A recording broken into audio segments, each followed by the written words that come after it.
মুরগির খাবার তৈরি করার মেশিনটা আমি কিভাবে বানাইছি একদম সিম্পলি, ঠিক আছে। তো এই যে দেখেন, এটা হচ্ছে একটা গাছের গোড়া। তো গাছের গোড়ার উপরে আমি কি করছি, এখানে কাঠ দিয়ে একটা ফ্রেম বানাইছি। এই যে এটা হচ্ছে ফ্রেম। তো এখানে কিন্তু গ্রাইন্ডিং মেশিনটা আমি বসাইছি। বসানোর পরে এই যে দেখেন,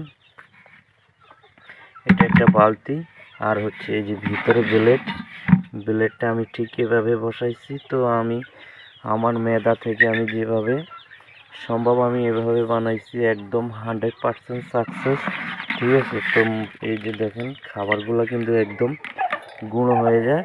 আর এরকম একটা মেশিনের রেট আমি দেখছি অনলাইনে, অনেক টাকা রেট দিছে তারা। এই জন্য আমি আমার মেধা থেকে আমি এটা এভাবে বানাইছি, ঠিক আছে। তো অলরেডি আজকে 2 দিন ধরে এভাবে এটা দিয়েই কুচা করে খাবার দিচ্ছি, ঘাস, পাতালতা এবং শাকসবজি সব একসাথে মিক্স করে, আদা রসুন।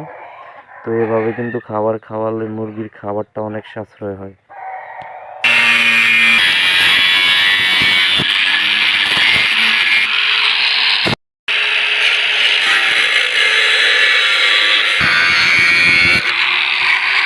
এই যে দেখেন, এটার ভিতরে